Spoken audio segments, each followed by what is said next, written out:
إن بعض الظن إثم ولا تجسسوا ولا يغتب بعضكم بعضا أيحب أحدكم أن يأكل لحم أخيه ميتا فكرهتموه واتقوا الله إن الله تواب رحيم. بھائیو، بہت اہم سبق ہے، غور سے، توجہ سے، دل کی توجہ سے سننے کی ضرورت ہے۔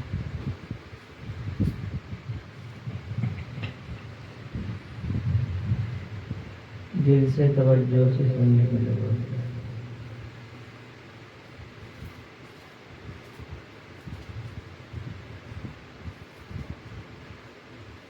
دیکھو، انسان کی جزا اور سزا کا، ہر چیز کی جزا اور سزا اسی پر مرتب ہوگی جو جزا کے کام کرے گا، اور سزا اسی پر مرتب ہوگی جو سزا کے کام کرے گا۔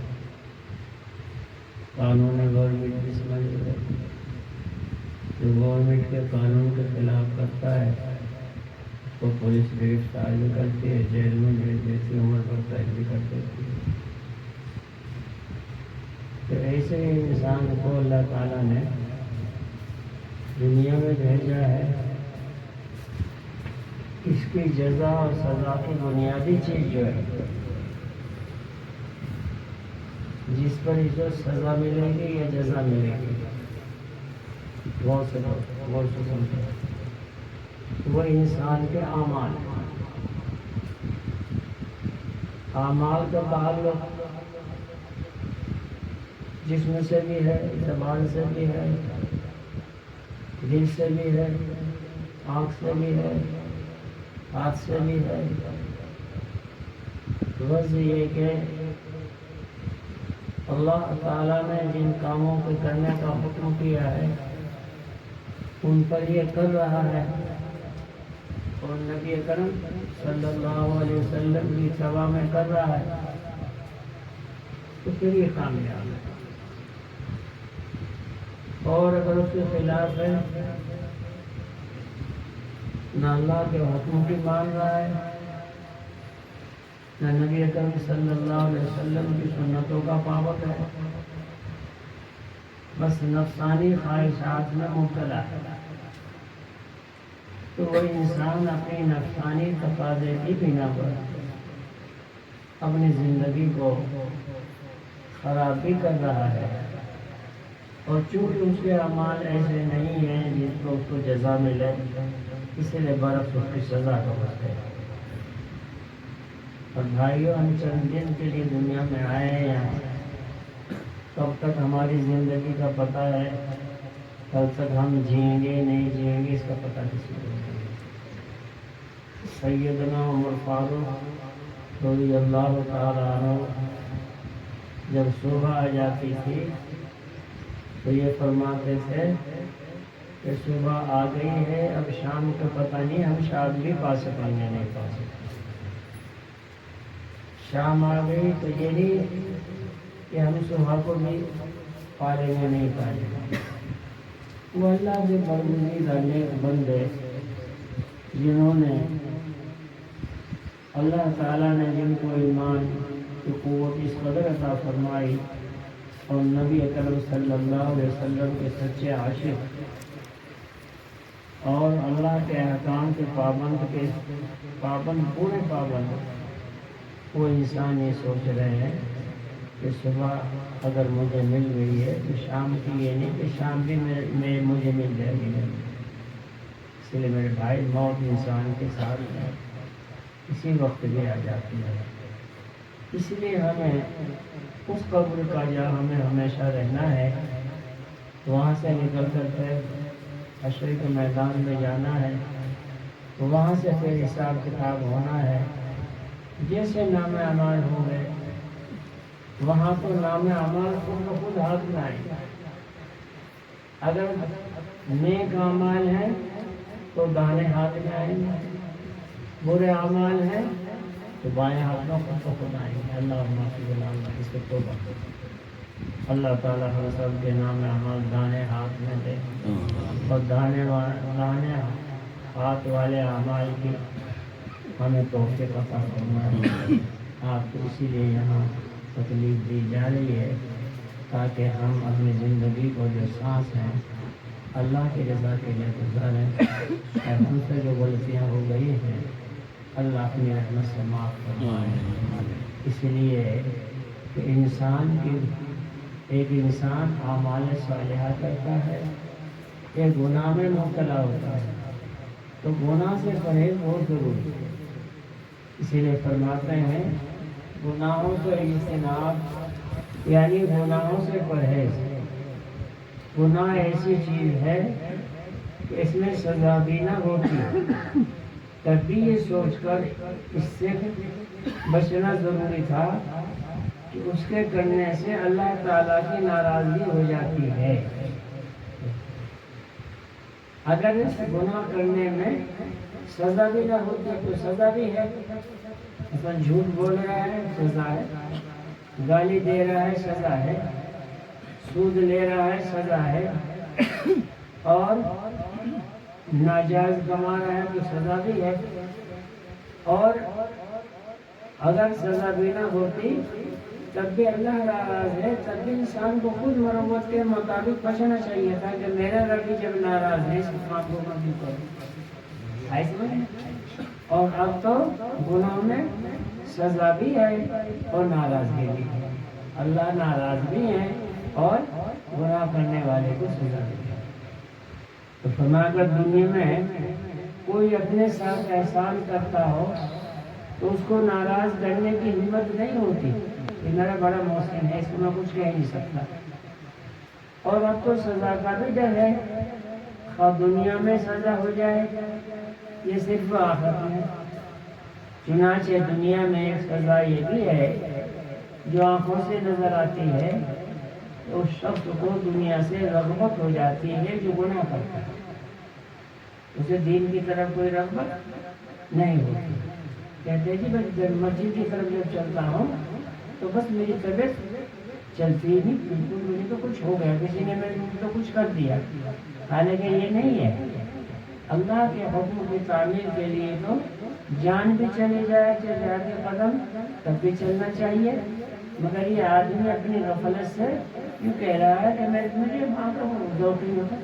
ذوق ہو نہ ہو اللہ کا حکم ہے، تمہیں چلنا پڑے گا۔ تو اس شخص کو دنیا سے رغبت اور آخرت سے وحشت ہو جاتی ہے۔ دینی کام سے اس کو وحشت ہوتی ہے، نماز سے وحشت ہوتی ہے، دینی مجالس سے وحشت ہوتی ہے، رات دن موبائل دیکھ رہا ہے، عورتوں کو جاچ رہا ہے، اور وقت ہوٹلوں میں ٹھہرا ہوا ہے، ناجائز سود رشوت کھا رہا ہے، تو ایسا آدمی اس کے لیے نوبت یہ ہے کہ اسے دنیا سے رغبت ہو جاتی ہے، دنیا کی طرف مائل ہو جاتی ہے اس کی طرف، اور آخرت سے اس کو وحشت ہو جاتی ہے۔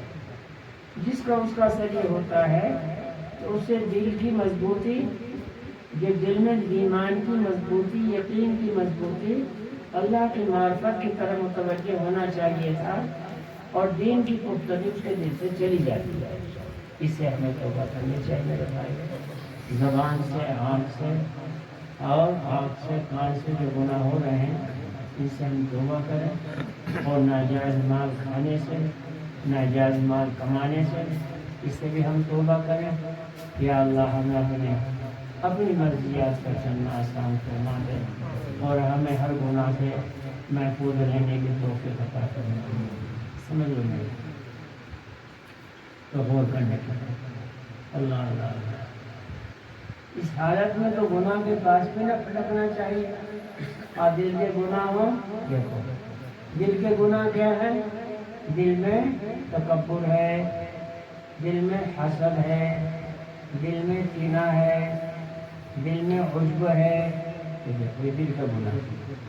دل میں تو اللہ کی طرف سے محبت ہی ہونی چاہیے، دل تو سینہ، دل جو ہے یہ حسد سے، کینے سے، حسد سے، بغض سے پاک ہونا چاہیے۔ صرف اللہ کی محبت ہمارے دلوں میں ہونی چاہیے، تاکہ اللہ تعالیٰ اپنی معرفت سے ہمارے قلوب کو منور فرما دے، اور دنیا میں بھی ہمیں ہر قسم کی راحت سکون ملے، اور مرنے کے وقت بھی اللہ تعالیٰ رحمت کا فرشتہ ہماری روح کو نکالنے کے لیے گئے، ان کا نام ہماری روح کو اس میں جنتی لباس میں لپیٹ کر لے جانے والے بنے، اور پھر قبر میں جا کر بھی اللہ تعالیٰ ہمارے سوالوں کے جوابوں کو، جو ہمارے سوال ہوں گے ان کا جواب ہم صحیح طریقے سے دیں گے۔ تو یہ بہتر جبھی بنے گی جب ہم دین پہ مضبوطی سے چلیں گے۔ اس لیے دل کی مضبوط دین کی گفتگو جاتی رہتی ہے۔ اللہ اپنے رحمت سے ان حالات سے ہماری حفاظت فرمائے۔ تو دل سے گناہ خواہ ہاتھ پاؤں کے ہوں، خواہ زبان کے ہو، پھر خواہ اللہ کے حقوق ہوں جو اللہ کے ہم پر حق ہے، نماز پڑھنا ہے، روزہ رکھنا ہے، زکوٰۃ دینا ہے، حج کرنا ہے، اور دوسرے ہمارے بیوی کے حقوق ہیں، اولاد کے حقوق ہیں، پڑوسی کے حقوق ہیں، وطن کے حقوق ہیں، حافظ کا بھی ہوں۔ تو حقوق دو قسم کے ہیں، ایک اللہ کے حقوق ہیں، پابندوں کے ہوں، اور یہ سزا تو سب گناہوں میں مشترک ہے۔ بعض گناہوں میں خاص سزائیں بھی آتی ہیں۔ سنو میرے، ان باتوں کے متعلق حدیثیں لکھی جاتی ہیں، چنانچہ حدیث آپ کے سامنے پڑھی جا رہی ہے، اس کو بغور سے سنیے۔ حضرت ابو ہریرہ رضی اللہ تعالیٰ عنہ سے روایت ہے کہ رسول اللہ صلی اللہ علیہ وسلم نے بھائی دور سے صلی اللہ علیہ وسلم فرمایا، صلی اللہ علیہ وسلم نے فرمایا، دیکھو آپ نے صلی اللہ علیہ وسلم پڑھ دیا، جب آپ نبی اکرم صلی اللہ علیہ وسلم کا اسم مبارک آپ کے سامنے پڑھا گیا، تو آپ کو بھی مجمع کو بھی چاہیے کہ صلی اللہ علیہ وسلم اتنی محبت سے کہتے ہیں کہ مجمع میں نورانیت پیدا ہو جائے۔ حضرت ابو ہریرہ رضی اللہ تعالیٰ عنہ سے روایت ہے کہ رسول اللہ صلی اللہ علیہ وسلم نے فرمایا، کیا فرما رہے ہیں؟ سن لو میرے بھائی، غور سے سنو۔ مومن جب گناہ کرتا ہے تو اس کے دل پر ایک سیاہ دھبا ہو جاتا ہے۔ مومن جب آنکھ سے گناہ کرتا ہے، ہاتھ سے گناہ کرتا ہے، کان سے گناہ کرتا ہے، اور پیر سے گناہ کرتا ہے، کہ اس کا دل جو ہو جہاں نور ہونا چاہیے تھا، اس پر اس گناہ کی وجہ سے دھبا آ جاتا ہے، سیاہ دھبا ہو جاتا ہے، کالا ہو جاتا ہے۔ پھر اگلے توبہ استغفار کر لیا اس نے، چلو بھائی میری آنکھ سے کوئی غلطی ہو گئی ہے، استغفر اللہ ربی من کل ذنب پڑھ لی، کان سے کوئی گانا سنا تھا، توبہ کر لیا، اللہ کو نہیں سنوں گا، استغفر اللہ ربی من کل ذنب واتوب الیہ پڑھ لی، زبان سے کوئی غلطی بات نکل گئی ہے، یا اللہ توبہ، مجھے زبان کو صحیح استعمال کرنا چاہیے تھا، میں نے غلط استعمال کر لیا ہے، اس پر توبہ استغفار کر لیا ہے، تو اس کا قلب صاف ہو جاتا ہے۔ اور اگر گناہ میں زیادتی کی تو وہ سیاہ دھبا اور زیادہ ہو جاتا ہے۔ سمجھ لیں گے، کر ہی نہیں رہا، گالی الگ دے رہا ہے، جھوٹ الگ بول رہا ہے، اور دوسروں کی برائی الگ کر رہا ہے، دوسروں کو گرا ہوا الگ سمجھ رہا ہے، آنکھ سے غلط موبائل میں تصویریں دیکھ رہا ہے، ٹیلی ویژن دیکھ رہا ہے، اور نامحرم عورتوں کو جانچ رہا ہے، کان سے غلط گانے سن رہا ہے، اور غلط باتیں پیش باتیں سن رہا ہے، تو کان جب غلط بات سنے گا تو دل پہ سیاہ نقطہ آ جائے گا، آنکھ غلط چیز دیکھے گی تو دل پر سیاہ نقطہ آ جائے گا، اور زبان جب غلط بات بولے گی تو دل پہ سیاہ نقطہ آ جائے گا، تو پھر دل کالا ہو جائے گا۔ اللہم استغفر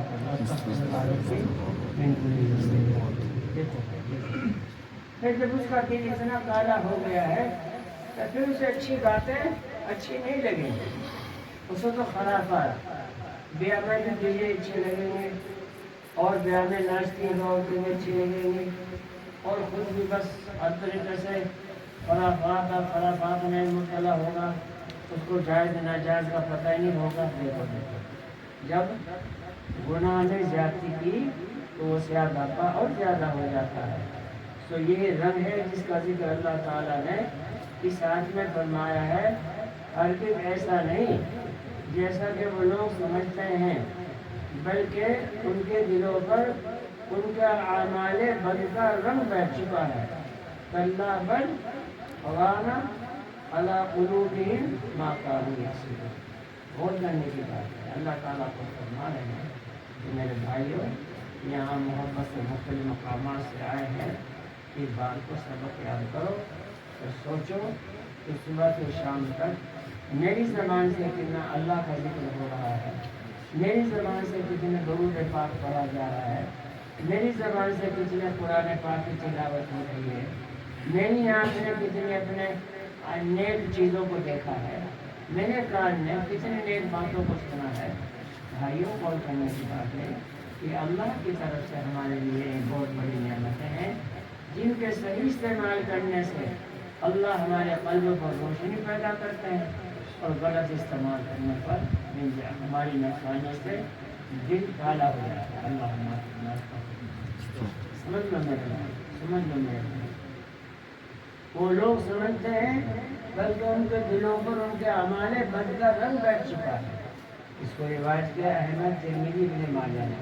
تو دیکھو یہ جو لوگ ہر وقت گناہ میں مبتلا ہوتے ہیں، کان کے ذریعے سے گانا سن رہے ہیں، زبان کے ذریعے سے گانا گا رہے ہیں اور گالی دے رہے ہیں، چغلی کر رہے ہیں، غیبت کر رہے ہیں، دوسروں میں توڑ پیدا کر رہے ہیں، اللہ معاف کرے، اور آنکھ سے غلط چیزیں دیکھ رہے ہیں، تو ان سے سب دل پہ سیاہی پیدا ہو جاتی ہے۔ ہم تو سمجھ رہے ہیں دل بہلا رہے، دل نہیں بہلا رہے تو شیطان ہمیں بہتا رہا ہے، نفس بہلا رہا ہے۔ حالانکہ قرآن کریم پڑھنے کے لیے ہمارے ہیں، درود شریف پڑھنے کے لیے ہمارے ہیں، اور نیک بات کام کرنے کے لیے ہمیں اللہ تعالیٰ ان کلاموں کی کوشش۔ سن لو میرے بھائی، تو دیکھو اگر جھوٹ بولا تو دل پر کالا کرتا، کان سے گانا سنا تو دل پہ دھبا آ گیا، آنکھ سے غلط چیز دیکھی تو دل پہ دھبا آ گیا۔ تو میرے بھائیوں، یہ چند دن کی زندگی ہے، اس دل کو اللہ کی معرفت سے، اللہ کی محبت میں، نبی کی اتباع میں اس کو روشن کر لیں، تاکہ قبر میں جا کر ہمارے لیے قبر سے روشنی اور اعمال کی روشنی ہمارے لیے ظاہر ہو جائے، اور جنت قبر جو ہے ہمارے لیے جنت کا بات ہے۔ حضرت معاویہ رضی اللہ تعالیٰ عنہ سے روایت ہے کہ رسول اللہ صلی اللہ علیہ وسلم نے فرمایا، اپنے کو گناہوں سے بچانا۔ سنو میرے بھائیوں، رسول اللہ صلی اللہ علیہ وسلم اپنی امت کو فرما رہے ہیں کہ اے میرے امتیوں، اپنے کو گناہ سے بچانا۔ جو گناہ تم کھلم کھلا کر رہے ہیں، ان سے اپنے سے گناہ کو بچانا، کیونکہ گناہ کرنے سے اللہ تعالیٰ کا غضب نازل ہوتا ہے۔ جھوٹ بول رہا ہے، داڑھی منڈوا رہا ہے، میرے زبان لگ رہا ہے، اور نہ معلوم کیا کیا کام کر رہا ہے، یہ سمجھ رہا ہے کہ یہ تو میرا فیشن ہے، تو بس فیشن نہیں ہے۔ ہم کو دیکھو داڑھی رکھنا 1,24,000 حضرات انبیاء علیہ السلام کی سنت ہے، اور ہر بال قیامت کے دن اپنے رکھنے والے کے لیے گواہی دے گا اور بخشش کی سفارش کرے گا انشاءاللہ۔ اور یہ بال جو ہیں اللہ کا ذکر کرتے ہیں، اور یہ ذکر اس کے داڑھی رکھنے والوں کے نام اعمال میں لکھے جائیں گے، اور اس کا چہرہ روشن ہوگا قیامت کے دن انشاءاللہ۔ تو بھائیوں، جب انسان گناہ کرتا ہے تو اللہ کا اس پر کیا ہوتا ہے؟ غضب نازل ہوتا ہے۔ اللہ جس انسان پر اللہ کا غضب نازل ہو رہا ہے، اب خیال فرمائیے وہ کتنا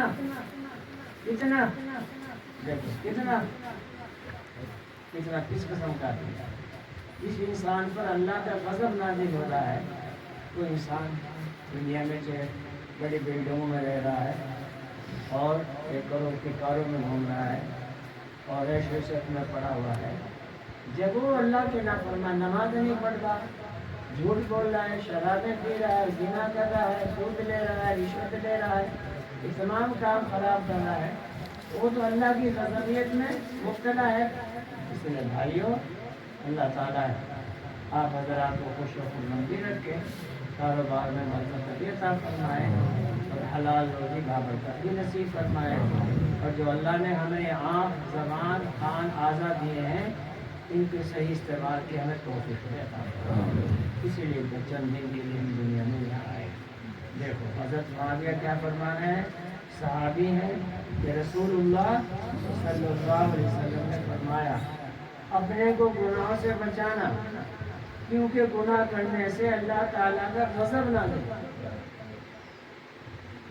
گورنمنٹ کہہ رہی ہے نا غضب تو اللہ کا اثر تھا، ہمارے گناہ کرنے سے اللہ ہماری نماز پڑھتے یا اللہ ہمیں گناہ سے محفوظ، یا اللہ ہمیں گناہ سے محفوظ، یا اللہ ہمیں حلال بابرکت دے، یا اللہ ہمیں اپنے نبی صلی اللہ علیہ وسلم بھائیوں اور نبی اکرم صلی اللہ علیہ وسلم کے افعال دو طرح کے ہیں، غور کرو کتنے ہیں؟ دو طرح کے ہیں۔ ایک تو عبادات، تو حضور اقدس صلی اللہ علیہ وسلم کیسے عبادت کرتے ہیں، کیسے نماز پڑھتے ہیں ویسے ہمیں بھی کرنا، کیسے روزہ رکھتے ہیں ویسے ہمیں موٹی بولی رکھنا، صحابہ ویسے رکھتے تھے، تابعین ویسے رکھتے تھے، اور اللہ کے نیک بندے قیامت تک پیدا ہوتے رہیں گے اور وہ نمونہ عمل بنے گے ہم سب کے لیے، تو ہمیں بھی ایسے ہی ہونا چاہیے۔ اسی لیے میرے بھائیوں اس پر غور کرنے کی بات ہے۔ تو معاویہ اور میں اپنے گناہوں سے بچنا، کیونکہ گناہوں سے اللہ کا غضب نازل ہے، اللہ کا غضب نازل ہے۔ آئے سمجھ رہی ہیں؟ یہ بات غور کرنے کا، اس پر غور کریں۔ اب اس پر عرض کبھی نہ پڑی نہ تو دیکھو کوئی ہمیں کچھ کہہ رہا ہے کوئی، اور اگر کوئی کچھ کہہ دے تو پھر ہم شکایت کرتے ہیں حکومت ایسی حکومت ایسی ہے۔ حکومت تو تمہارے ہمارے صالحہ کی برکت چاہتی ہے کہ مسلمانوں معمون ہو جاؤ، ایمان والے ہو جاؤ، پکے نمازی ہو جاؤ، پورا ٹیکس دینے والے بھی بن جاؤ، اور رشوت سود سے بچو، زنا سے بچو، عورتوں کو بھگانے سے بچو، اور تم تو وہ ہو، تم تو وہ ہو، تم تو وہ ہو جو تمہارے لیے فرشتے کی دعا کرتا ہے۔ جب تمہارے اندر یہ صفت پیدا ہو جائے گی تو اللہ تو رحمت نازل فرماتے ہیں اعمال سے، مگر فرشتے بھی مغفرت کی دعا کرتے ہیں۔ یا ایھا الذین آمنوا اذکروا اللہ ذکرا کثیرا وسبحوہ بکرۃ وعصیلا۔ اے ایمان والو، جو ہمیں کہہ رہے ہیں اللہ تعالیٰ ہمیں ایمان عطا فرمائے، اے ایمان والو اللہ کا ذکر خوب کرو، خوب کرو۔ جس نے ہمیں پیدا کیا ناپاک قطرے سے انسان بنا کر یہاں دکھا دیا، اور پھر ہمیں بات سننے کی توفیق عطا فرمائی آئس میں شریف میں، تو دیکھو ہمیں کہہ رہے ہیں اے ایمان والو اللہ کا ذکر۔ اب دیکھو اب شام آ جائے گی، یہ دیکھو انقلاب آ گیا، کیا آ گیا؟ اب دن ختم ہو رہا ہے، رات آ رہی ہے، اور رات ختم ہو رہی دن آ رہا ہے۔ یہ انقلاب زمانہ بھی اللہ کی طرف سے ہو رہا ہے۔ اس وقت میری تربیت اور تقدیس پوری بیان ہے۔ اس وقت سمجھو بیٹے کو ہم رات کو دن میں داخل کر دیتے ہیں، دن کو رات میں داخل کر دیتے ہیں۔ اب دن ہے، اب رات ہو جائے گی، اب پھر رات ہے، پھر دن آ جائے گا۔ تو کس کی طرف سے انقلاب ہے؟ حکومت نے کیا، حاکم الحاکم۔ اور ہمیں کیا حکم ہے ایمان والوں کو؟ سارے دن اللہ کا ذکر اپنے کماتے ہوئے کرتے ہوئے سب اللہ کا ذکر زبان پر جاری رکھو، ہاتھوں سے اپنا کام کرو، آنکھوں سے اپنی چیزیں دیکھو، اور زبان پر اللہ کا ذکر کرو۔ جب تم ایسا کرو گے تو دیکھو والذی یصلی علیکم، اللہ کا وہ ذات جس کے تم نے صبح شام یاد کیا اور صبح شام کی وہ کیا نام تقدیس اور تنقید بیان کی، تو پھر وہ اللہ تعالیٰ تم پر رحمت نازل وہ نازل فرما رہا ہے۔ جس قوم پر اللہ کی رحمتیں اترتی ہوں وہ قوم کبھی بھٹک سکتی ہے؟ یہ بھٹکاؤ ہمارے میں کیوں ہے؟ یہ بھٹکاؤ ہمارے یہ حدیث میں ہے کہ جب بندہ گناہ کرتا ہے ایسے میں تو اللہ کو اس پر کیا ہوتا ہے؟ غضب نازل، بجائے رحمت کے لینے کے کیا لے رہے ہیں بندے؟ کیا لے رہے ہیں؟ اللہ کی ناراضگی ہے، اللہ اور پھر والذی یصلی علیکم ملائکۃ، اس کے فرشتے اس کے لیے مغفرت کی دعا کرتے ہیں۔ تو آپ کے لیے فرشتے الگ مغفرت کی دعا کر رہے ہیں، اللہ کی رحمت الگ ڈھانپ رہی ہے آپ کو، اور آپ صبح شام اللہ کی تقدیس اور حمد بیان کر رہے ہیں، اللہ دیکھ کے آپ خوش ہو رہے ہیں، اور اللہ کا ذکر کر رہے ہیں، زبان آپ کی ذاکر ہے، جس کا ذکر کا اثر دل پر روحانیت پیدا ہو رہی ہے، تو پھر انشاءاللہ العظیم جو ذریعہ بنے گا ہماری کامیابی کا دنیا میں آ گئے. ہمیں چاہیے کہ اپنی زبانوں کو، اپنے کانوں کو، اپنے اور اپنے دلوں کو اللہ کی رضا کے استعمال کریں. اب تک ہم تو جو چوک بھول ہوئے ہیں، اللہ اس کو معاف کرے. ایک حدیث پڑھ کے میں اپنی بات پورا کروں گا. کہ مفتی صاحب معلوم سے تشریف لائے ہیں، ان کا کچھ پورا کر کرسی لے میں بیٹھے. فرمایا انس بن مالک سے روایت ہے کہ رسول اللہ صلی اللہ علیہ وسلم نے فرمایا میں تم کو تمہاری بیماری اور اس بیماری کی دوا نہ بتلا دوں. کون فرما ہے؟ حضور اکبر صلی اللہ علیہ وسلم فرما رہے ہیں اے میرے امتیوں سن لو، تمہاری بیماری میں بتلاتا ہوں اور اس بیماری کی دوا بھی. تو بیماری بھی صحیح بتا رہے ہیں کہ بیمار ہو، اور اس بیماری کی دوا بھی تجویز فرمانا اس سے پیدا ہوتا ہے. بیماری یا تو ڈاکٹر کہیں سے کہیں کوئی ملیریا کہیں کلیریا کہیں گونیا کہیں کیا کیا تو بول رہے ہیں، تو پتہ کچھ بھی نہیں ہے. اور آپ اور نبی اکرم صلی اللہ علیہ وسلم کیا فرمایا اپنی امت کا مرض ہوتا ہے کہ دیکھو مرض تمہارا یہ ہے، مرض تمہارا یہ ہے اور دوا اس کی ہے. کیا ہے دوا؟ تمہاری بیماری. کیا میں تمہاری بیماری اور بیماری کی دوا نہ بتلا دوں؟ بولو میرے بھائی، بیماری کیا ہے؟ بیماری کیا ہے؟ ادھر دیکھو، ادھر دیکھو، ادھر کام کرو، ادھر دیکھو میں کیا کہہ رہا ہوں. ادھر دیکھو دھیان سے سنو. بیماری تو سن لو نہیں. بیماری کیا ہے؟ بیماری گناہ ہے. کیا ہے بیماری؟ کیا ہے بیماری؟ اور یہ گناہ مٹیں گے کیسے؟ بیماری کیسے جائے گی؟ یہ توبہ استغفار. اس لیے ہمیں چل کر سے کیا کرنی چاہیے؟ توبہ استغفار کرنی چاہیے اور چھوٹے بڑے گناہ سے بچنا بھی چاہیے. اور اگر جو انسان نہیں بچ رہا ہے تو اللہ رحیم الکریم ہے، اپنے رحمت سے اپنے کرم سے تم اس کا وجود دنیا میں باقی رہ رکھا ہے. ورنہ اس حدیث کے مطابق اللہ کے غضب کا مستحق. اللہ معاف استغفار کرو دل سے. استغفر اللہ. میں اپنی بات کو یہیں پورا کر رہا ہوں. اور مفتی صاحب تعلم کے استاد ہیں، محبت سے تشریف لائے ہیں. توجہ سے بیٹھو اور کچھ بیان کرنا. کیا